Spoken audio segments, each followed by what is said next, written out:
ಹಿರಿಯ ಪ್ರಾಥಮಿಕ ಶಾಲೆ ಜಲಶಂಕರ್ ನಗರದಿಂದ ಬಂದಿದ್ದೇವೆ. ನಾವು ಈಗ ಮಕ್ಕಳ ಹಕ್ಕುಗಳ ಬಗ್ಗೆ ಮಾತನಾಡುತ್ತೇವೆ. ಮೊದಲನೆಯದಾಗಿ ಬದುಕುವ ಹಕ್ಕು. ವಿಶ್ವಸಂಸ್ಥೆಯ ಒಡಂಬಡಿಕೆಯ ಪ್ರಕಾರ 18 ವರ್ಷದ ಒಳಗಿನ ಹೆಣ್ಣು ಜೀವಿಗಳನ್ನು ಮಕ್ಕಳೆಂದು ಕರೆಯುತ್ತೇವೆ. ಈಗಿನ ದಿನಮಾನಗಳಲ್ಲಿ ಗಂಡು ಮಕ್ಕಳ ವ್ಯಾಮೋಹ ಹೆಚ್ಚಾಗಿದೆ, ಹೆಣ್ಣು ಮಕ್ಕಳ ಬಗ್ಗೆ ಉಂಟಾಗಿದೆ. ಈಗಿನ ಸಮಾಜದಲ್ಲಿ ಗಂಡು ಮಗುವಿನಂತೆ ಹೆಣ್ಣು ಮಗುವಿಗೆ ಬದುಕುವ ಹಕ್ಕು ಇದೆ.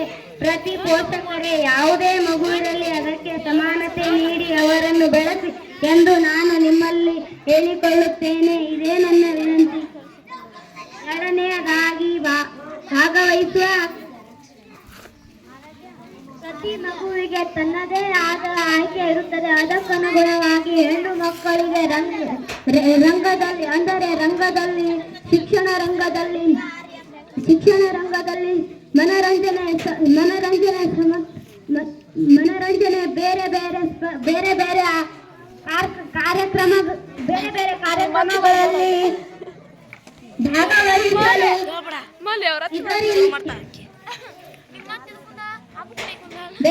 ಬೇರೆ ಕಾರ್ಯಕ್ರಮಗಳಲ್ಲಿ ಇದರಿಂದ ಅವಳು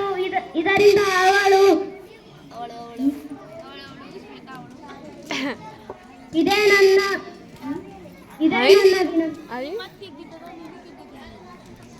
ನಾನು ವಿಕಾಸ ಹೊಂದುವ ರಕ್ಷಣೆ. ಪ್ರತಿಯೊಂದು ಹೆಣ್ಣು ಮಗು ಮಾನಸಿಕ ಮತ್ತು ದೈಹಿಕವಾಗಿ ವಿಕಾಸವನ್ನು ಹೊಂದಬೇಕು. ಅದಕ್ಕಾಗಿ ಪೋಷಕರು ನಿಮ್ಮ ಮಗುವಿಗೆ ಸರ್ವತೋಮುಖ ಅಭಿವೃದ್ಧಿ ಹೊಂದಿರುವ ವಾತಾವರಣ ಒದಗಿಸಿ ಕೊಡಬೇಕು.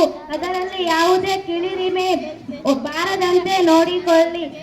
ಇದೇ ನನ್ನ ವಿನಂತಿ. ನಾಲ್ಕನೆಯದಾಗಿ ರಕ್ಷಣೆಯ ಹಕ್ಕು. ನಾನು ನಿಮಗೆ ಏನು ಹೇಳಲು ಇಷ್ಟಪಡುತ್ತೇನೆಂದರೆ, ಹೆಣ್ಣು ಮಕ್ಕಳನ್ನು ರಕ್ಷಿಸಿ ಅವರಿಗೆ ಬಾಲ್ಯ